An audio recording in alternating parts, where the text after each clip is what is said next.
When visiting a city, the first thing people want to do is eat. Sometimes they plan it weeks in advance. Honey, when we get to Nashville, we have to get some of those deep-fried pickles. Oh, those sound delicious. Who came up with that idea? I suppose someone dropped a pickle in a deep fryer once. Took it out with his bare hand and, after screaming in pain for 10 minutes, took a bite.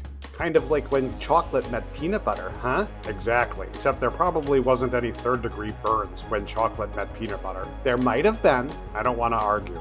Anyway, one thing I hear a lot from people who grew up in Chicago and moved somewhere else with nicer weather, lower crime, and less derelicts smoking pot on the train is that the one thing they miss most is the food, because it's so fucking good.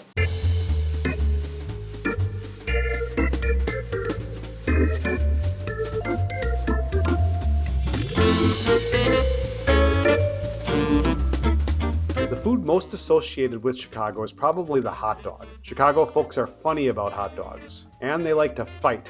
Hey you, let's fight! Them's fighting words. And the fight over what toppings are appropriate on a Chicago hot dog has ended friendships and divided families. There's general agreement that the Chicago hot dog must have a poppy seed bun, a beef hot dog, yellow mustard, relish, tomato slices, chopped onions, kosher pickle slice, sport peppers, and celery salt. It is universally agreed upon that ketchup is forbidden. In fact, anyone caught putting ketchup on a Chicago hot dog will be publicly shamed and ridiculed. What kind of asshole is going to put ketchup on a hot dog? A child, Richie. Child asshole. The hot dog, as we know it, came to Chicago from Frankfurt, Germany. Get it? Frankfurter? I was not aware of that. Supposedly, the all-beef kosher hot dog was created in 1929 by a guy named Abe Fluky Drexler, whose father wanted him to get a job. But jobs were hard to come by because, it was the Great Depression.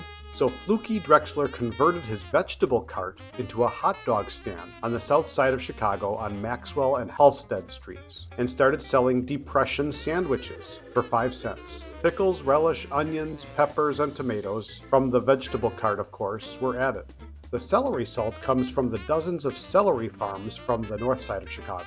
Fluky's would transition from a hot dog stand to a fast food chain in the 1970s. This chain sadly dwindled, and only one location remains, in Niles, a northern suburb, inside a Walmart. Not near a Walmart, not next to a Walmart, inside a Walmart.